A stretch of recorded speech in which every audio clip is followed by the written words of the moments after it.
Praise the lord. Hallelujah. ప్రభు అయిన యేసుక్రీస్తునామం పేరిట మీ అందరికీ శుభోదయం. ప్రియా దేవుని బిడ్డలారా, ఈ 11వ తేదీ 25వ సంవత్సరంలో జూన్ మాసం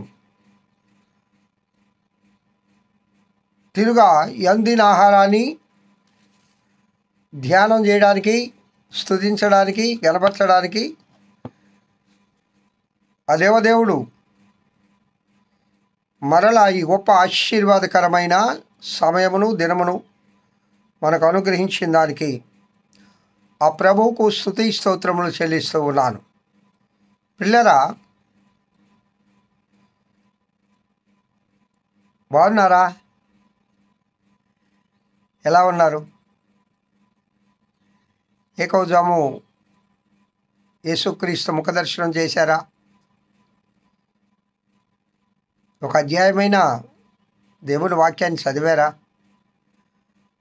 ప్రార్థించారా?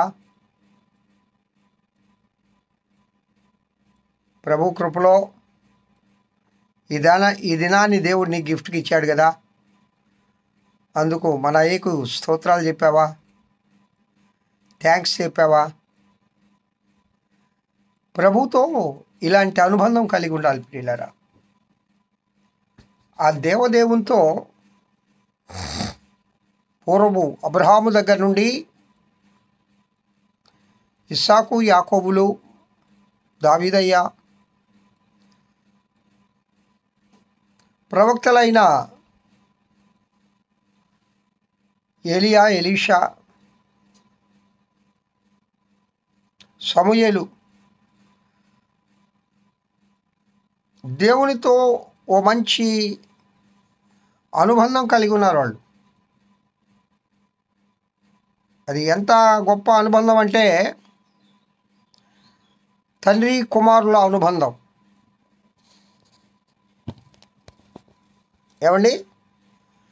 తండ్రి కుమారుల అనుబంధం కలిగి ఉన్నారు. ర్యాపిడ్ అంటారు. అంత గొప్ప అనుబంధం. కుమారుడు ఏ పని చేయాలి అన్నా తండ్రి దగ్గరికి వెళ్ళి తండ్రి ఆలోచన తీసుకుంటాడు, తండ్రి చిత్తాన్ని తెలుసుకుంటాడు, తండ్రి చిత్తానుకూలంగా కుమారుడు ప్రవర్తిస్తాడు. చిత్తం ప్రభువా అంటాడు, చిత్తం తండ్రి అంటాడు. అనగా నీవు ఏవి చెప్తే నేను చేస్తాను నాయన. చిత్తము అంటే నీ ఇష్టము అని అర్థం. నువ్వు ఏమి ఆర్డర్ ఇస్తే ఆ ఆర్డర్ నేను పాటించేవాడినే. అంత మాత్రం చేత అది నిర్బంధం ఎప్పుడు తండ్రి చేయడండి. ఆయన ఎక్కడ కూడా ఎవరిని కూడా నిర్బంధం చేయలేదు. ఇప్పుడు నిన్ను చేస్తున్నాడు చెప్పండి, నన్ను చేస్తున్నాడా? ఆయన జీవ మార్గము, నరక మార్గము రెండు నీ దగ్గర నా దగ్గర పెట్టున్నాడు. నీ ఇష్టమయ్యా అంటున్నాడు. నువ్వు ఏ మార్గంలో నడుస్తావో నడువు.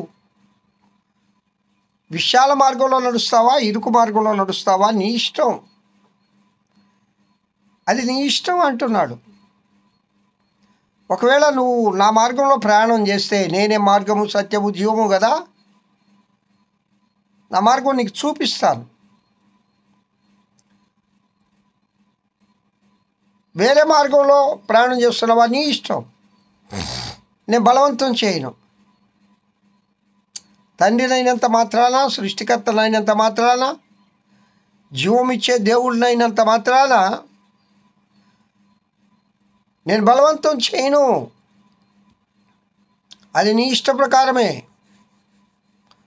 అయితే ప్రియులారా, ఇది ప్రేమతో కూడిన అనుబంధం. ఒక ర్యాపిడ్ తండ్రి కుమారుల అనుబంధం ఎంత గొప్పదంటే ప్రేమతో కూడిన అనుబంధం. అలాంటి గొప్ప అనుబంధం కలిగి ఈ భక్తులు పూర్వకాలంలో ప్రభువుతో జీవించారు, దేవునిలో నడిచారు, దేవుని కృపను పొందారు. ప్రియ దేవుని బిడ్డ, ఆ అనుబంధము మనము మన తండ్రితో కలిగి ఉండాలి. అందుకే యేసయ్య ముఖదర్శనం చేసావా? యేసయ్యతో మాట్లాడావా?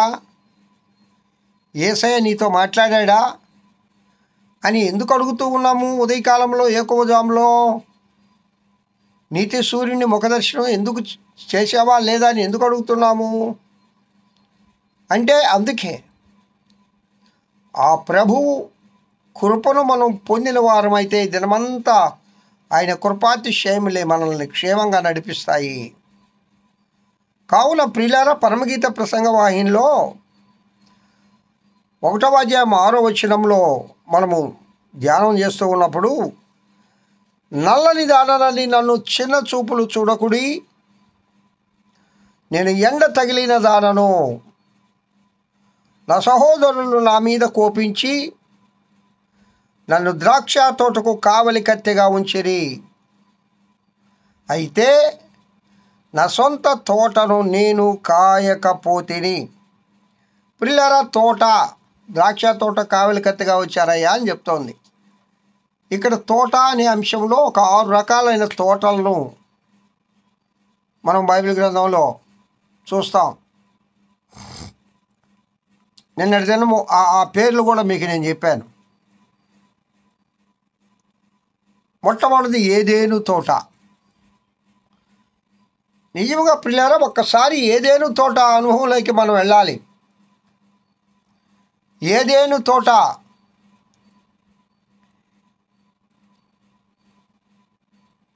ఏదేను తోట అనుభవం అంటేనే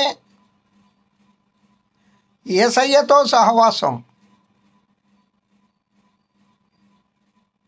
ఏదేను తోట అనుభవం అంటేనే సమృద్ధి. ఏదేను తోట అనుభవం అంటూనే ఆశీర్వాదం. ఏదేను తోట అనుభవం అంటూనే సమాధానం. ఏదేను తోట అనుభవం అంటూనే అది ప్రేమతో ముడివడి ఉన్నది. అది జీవజలములు ప్రవహించే ప్రాంతం. అది 3 నదులు ప్రవహించే ప్రాంతము. అది సస్యశ్యామలమైన ప్రాంతం. అక్కడ కక్షలు ఉండవు, కార్పణ్యాలు ఉండవు, కోపం ఉండదు, ఆగ్రహం ఉండదు. అక్కడ వేదన ఉండదు, శోధన ఉండదు. అక్కడ సంతోషమే, సమాధానమే, ఆనందమే నిత్యము ఏలుతుంది ఆ తోటలో. అది ఏదేను తోట అనుభవాలు. ప్రియులరా,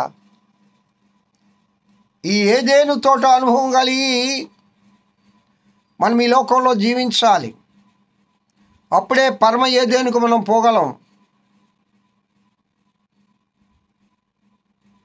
అక్కడుండే జంతుజాలములు, జీవరాశులు అన్నీ కలిసిమెలిసి జీవిస్తూ ఉన్నాయి. కక్షలు, కార్పణ్యాలు, హత్యలు అనేవి ఆ దినాల్లో లేవు లేవు లేవు.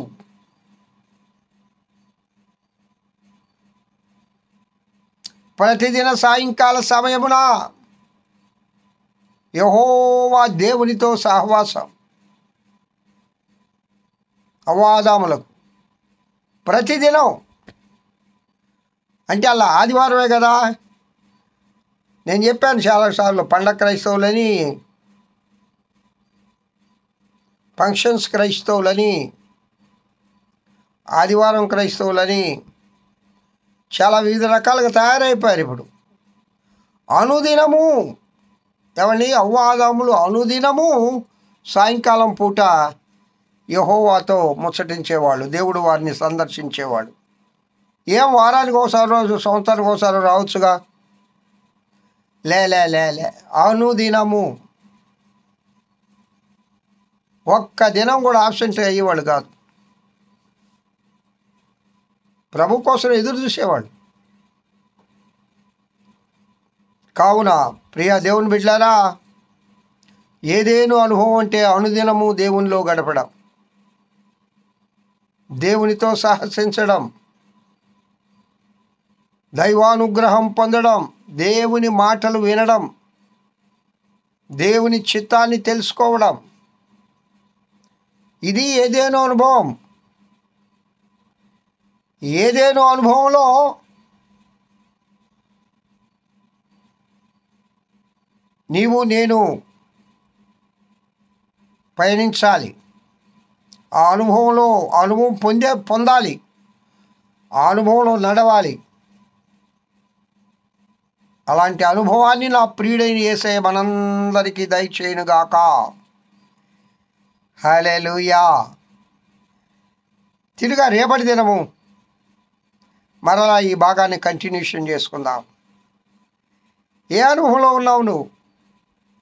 ఏ విధంగా జీవిస్తూ ఉన్నావు? ఏ విధంగా దేవుని ఆరాధిస్తూ ఉన్నావు?